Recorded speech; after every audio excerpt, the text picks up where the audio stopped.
Alright, so hello everybody and welcome back to another video on my channel. As you can hear, it's actually me in the video. Ooh, I'm not actually doing a voiceover for this one, which is a little bit weird. It's been a while since I've done one of these videos, but, I mean, I kind of miss them. I like them. It's kind of like on-the-fly type stuff. But the video that I'm trying to make today is pretty much just what to bring in your entire pack when it comes to anting and stuff like that. As many of you may know, I am actually going on a trip soon to South Texas, actually in 5 days as I'm recording this, and I've been trying to get stuff ready, everything that I need to get done. I actually gave some of my tarantulas to a friend recently in order to make sure that, they got their care and all that, and my cat is making noise. Really? Okay. Anyways, but yeah, so we're gonna try to get all that done. And this is pretty much what I have packed as far as ant keeping stuff goes, besides for a few stuff that I actually don't have in this pack. But right now we're just going to focus on just the collection stuff and all that fun stuff, not any of the other special stuff that I have planned for the trip. Starting off with the main thing, or not the main thing, but rather one of the things that you need is a bag. I feel like that's obvious, but I mean a bag is really going to be useful. Any type of backpack is going to work. I know I used to use an old medical bag as my anting kit, which I now have retired, and I've moved up to this, which I'll eventually retire and move up to for a bigger pack, maybe. Who knows, but a bag is definitely useful. Make sure it has enough room to hold everything. The dog is walking around. Yeah, just make sure that you get that all, a nice tough bag that can withstand a lot of time. This was originally a camelback. Camelbacks kind of suck, I learned. So I ended up, kind of just getting rid of the camelback part of it and just keeping the bag itself and using where the camelback was to be kind of like an extra storage area. First things first, I guess we'll just get started with the stuff that's going to be on the outside of my bag, being this.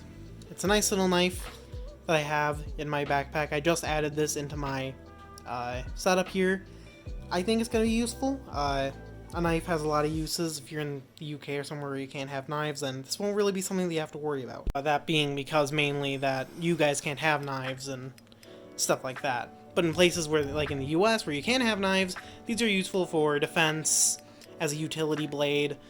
If you have like a log or something you gotta chop into or cut, or even just stab to peel back the bark, this would definitely be a really useful tool to have on you. I carry quite a few different knives. I have a little bit of a knife collection that I use for utility stuff. So this is one of them, and this is the one that I'm going to be bringing to Texas. So yeah. After the knives, or the knife rather, you could carry two if you want, I ended up adding a new thing to my kit, which is going to be this, a snake hook. Now, snake hooks aren't exactly the most useful in areas that have non-venomous snakes, but in areas like Texas, where venomous snakes are in fact a thing, having a snake hook is going to be really useful. This one is a 54-inch one, so it really, still figuring this thing out, hold on. So it really, goes far as the hook goes. This is going to be useful if I run into any rattlesnakes or anything like that I want to get photography, photos of, stuff like that of. That way that I don't have to put myself in danger if I have to move one out of the way or something like that. Something like this will definitely come in handy, especially on night walks when snakes are actually out and about trying to get their food.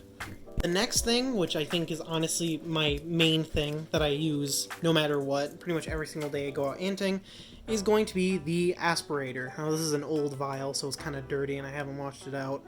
But aspirators are extremely useful as far as just utility goes.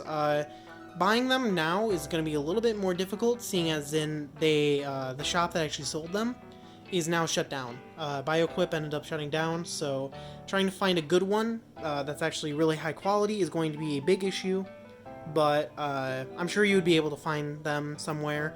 It's still a very useful tool, no matter what. I'd highly recommend getting one. Somehow, with the correct what are they called again? Vial dram size. Because if you don't have the correct vial size and you buy one that doesn't, fit your vials, or you buy vials that don't fit the aspirator, That's really annoying, and it pretty much makes it so the vials are completely useless. Next up is something that's only going to be really useful if you're out camping somewhere, and that is going to be cotton. Bringing any type of cotton. This is just some random Walmart cotton that I got. And this stuff is really useful. I highly recommend getting cotton and bringing cotton if you're going to be going out camping. If you don't have, or if you aren't camping and you are already keeping your anting, stuff like that, you probably already have tons of this stuff at home. So I just probably, keep it at home, especially if you're going local areas. But if you're going out camping for someplace like 2 weeks, like I am, I definitely recommend bringing in some type of cotton stuff. It's just going to make your life a whole lot easier. Now, the next part of my pack is one that I've shown off before in a past one about a year ago. It is my good old trusty vacuum, my little vacuum thing, I've used this to collect quite a few ants, as you can see. It's rather dirty. Now, one interesting thing, a friend of mine, Midwest Antics, ended up actually taking my little thing here on a trip that we went on. Actually, I think the video, I have it in my channel. Just check the Anting Trips stuff, or Anting Vlogs, I think is what the place is called. I don't know. He ended up taking mine, so for a while I had his, and he had mine. But then when he came here in August, we actually ended up swapping again, so now I have my original one, which is pretty nice. But anyways, this little piece of device here is probably one of the most useful things that I have ever gotten for a anting thing. The main reason why it is so useful is because if you have ants that are like formic acid sprayers or something like that, you won't be wanting to use, your aspirator, because when you suck it in, you are going to be getting that formic acid in your mouth and in your lungs, and it isn't exactly the best feeling in the world. It isn't nice at all, in fact. So bringing one of these and actually using the inside little area here as a collection thing and bringing in bags and just dumping them in is one of the most useful things ever. You can hear it in the background of many of my anting trip videos, or my Anting in Northern Wisconsin videos of season 1, and it's pretty good. I cannot complain about this at all. Next thing that is absolutely crucial that you bring is quite a few of vials and test tubes and stuff for collection. Now, of course, not every single ant colony or not every queen you're going to be collecting with an aspirator or a vacuum, so you always want to make sure that you bring in some vials or test tubes. Vials are also useful for just reloading your aspirator whenever you fill a vial, so then you can just quickly grab it, pop off the vial, put it onto the aspirator, and then shut the vial that has ants in it or whatever insect back into here, and then it's safe for, travel. And as for the test tubes, I feel like those are pretty self-explanatory if you actually have anting experience or, keep ants. Test tubes are very easy just to, transport ants into or even house them in. I personally bring like over 100 onto my anting trips and anting experiences and stuff like that. It's just useful to have. Sometimes I'll end up using up the majority of them when I go out anting. Those are really good days, of course, but having extra one of these is always going to be useful.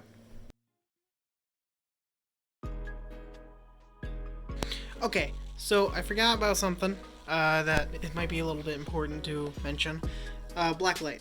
Blacklight is useful for catching insects at night. Also bring a white sheet. I'm bringing a white sheet. That's pretty much all I have to say. My phone is really hot, so the quality may be horrible, but I forgot to put this in, so I'm just putting it in towards the end of the video. That and the white sheet are the other two things that I'm bringing to the trip, and what I'm going to be bringing. Another one is a inverter, or not an inverter, like a power bank thing, but that hasn't arrived yet, so, yada yada, blame my horrible editing and horrible, memory that I forgot to add this stuff into it. Anyways, yeah, bye. And of course, last but not least, a flashlight. Now, this flashlight is pretty neat because it does both, the normal, hold on, let's see here. The normal LED, it also has like a lower LED, and it also has flashy and a black light. Black light is especially useful when you're going into the desert because there are, what is it called? Scorpions. And with scorpions, they actually end up showing up on the black light, as you've seen in a recent video of mine. It also has this one and a red light and also a weird party mode, which I see no use for. But I mean, hey, it's a neat little flashlight. I got 2 of them. This one stays in the bag, and the other one is just going to be for whoever needs it.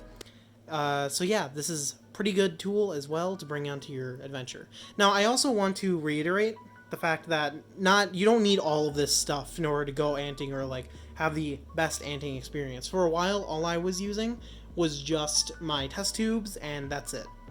But over time, I started accumulating more equipment that makes stuff a lot more easier to do, which you'll eventually do or not do. Either way, it's going to be a fun time to go out looking for ants and IDing stuff and finding all the cool insects and all the natural world stuff that you have around your house or in areas that you normally never go to, like me with Texas.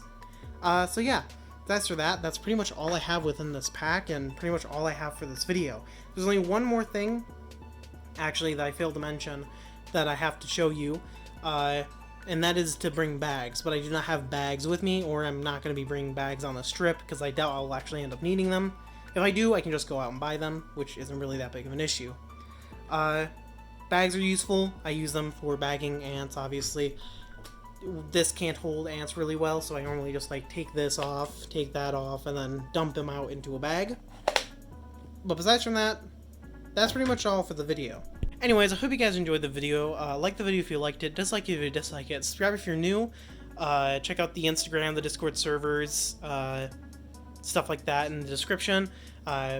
You can find me in Antimatter's Discord server, Ants Anonymous, and Antkeeping Anthology, which is a mainly American ant-keeping server that I'm super active in. But yeah, besides from that, what I said earlier, go ahead and do that. And if you have any questions, leave a comment below, and I'll hopefully answer them. So yeah, anyways, I'll talk to you guys in the next video. See ya.